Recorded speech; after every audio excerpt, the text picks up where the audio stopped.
Welcome to our video for the preparatory course about the SDGs in Australia and the Netherlands. We have chosen the sixth SDG, which is clean water and sanitation.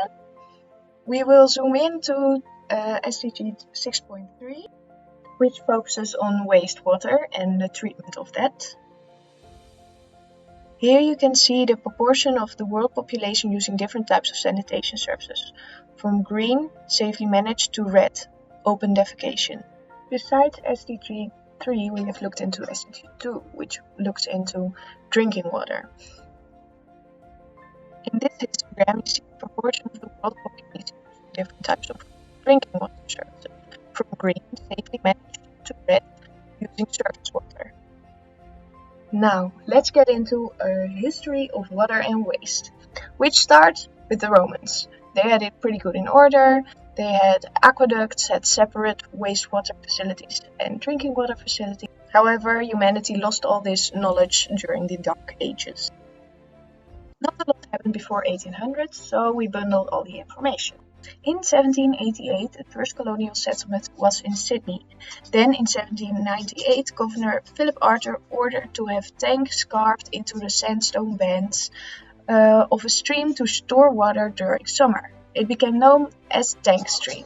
This was the start for a reliable and permanent water supply in the colony. As Sydney grew, the water supply was threatened by pollution. A creek at Cutters Bay was found, and it could supplement water to the colony supply along with other wells. In the Middle Ages, for people in the Netherlands, canals were the most important form of water supply. This meant that they would get their drinking water out there, but also wash their clothes, their dishes themselves, and they pooped in there. This caused a lot of sickness and epidemics. This is why people would drink beer instead of water. As far as waste goes, in the Netherlands and in Australia it was the same. Poo and pee would be disposed of in the streets or in the canals, and it would all just be stinky and dirty mess. In the first half of the 19th century, the tank stream became so polluted it was abandoned as a water supply. The Lachan swamps were now the main source of water supply. John Busby came with the idea to build a tunnel from Lachan swamps to the city racecourse, which is now Hyde Park. From there, the water was piped to a valve at the corner of the park and Elizabeth Street, where water carts were filled. The first pipes connected about 70 houses to the water tunnels for 10 shillings a year, which equals $1.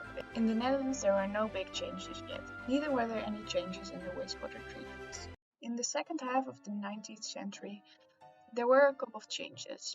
Australia started building dams and making water reservoirs for drinking. In the Netherlands, cholera was a big issue, so they started building a water supply network.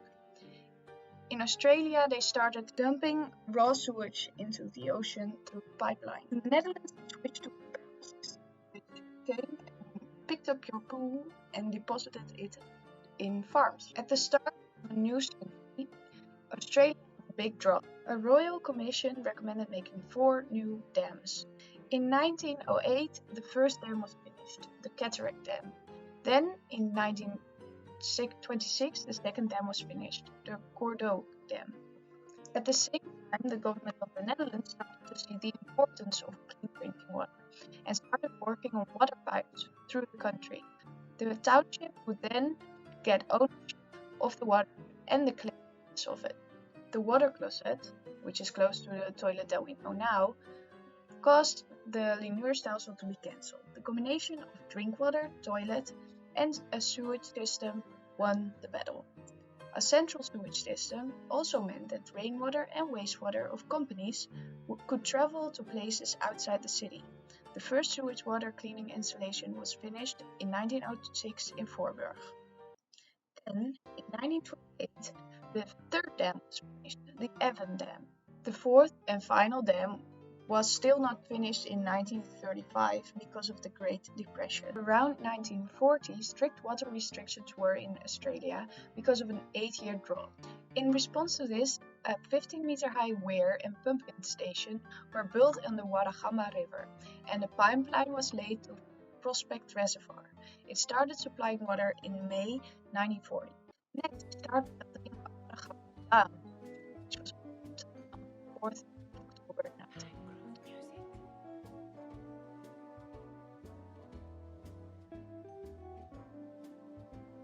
Around 1940 already, 75% of Dutch households had clean running water. By the 1960s, almost the whole of the Netherlands has access to tap water. And the Wet Verontreiniging Oppervlaktewateren came in effect, which was a law that meant that cleaning wastewater became obligated. A traditional Australian way to save water in a drought was to put a house brick into the toilet to reduce the amount of water in it. In 1980, Bruce Thompson developed a system with 2 buttons and flush volumes. The system saved 32,000 liters of water a year per household. In 1998, the Warragamba Dam was closed to the public to allow for important upgrades. Furthermore, wastewater treatment systems became more widespread. In the early 2000s, there was a huge drought in Australia. The water supply level fell below 60% in 2003 in Sydney. Level 1 water restrictions were introduced. Then, in 2004, Level 2 restrictions were introduced because the level fell below 50%. The water level dropped again in 2005 under 40%, and Level 3 water restrictions were introduced. And in 2007, Sydney's water levels fell below a historic level of 33.9%. Warragamba's storage capacity was at its lowest, 32.5%. In January 2010, Sydney's desalination plant came online. It can provide up to 50% of their drinking water.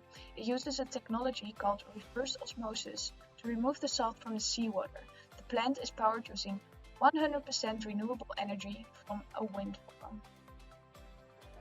In 2020, it is planned that the last sewage pipeline into the ocean from Bondi Beach will be closed. But how are we doing now? Are we meeting the SDG goals that were set? In Australia, 75.6% of the population use a safely managed sanitation service, a basic facility that safely disposes of human waste. 0% of the population practices open defecation. 73.4% of the domestic wastewater flows was treated safely. The Netherlands scores a bit better in all these areas, as well as information about the proportion of the population who safely managed drinking water, which is 100%. There is no information of this for Australia.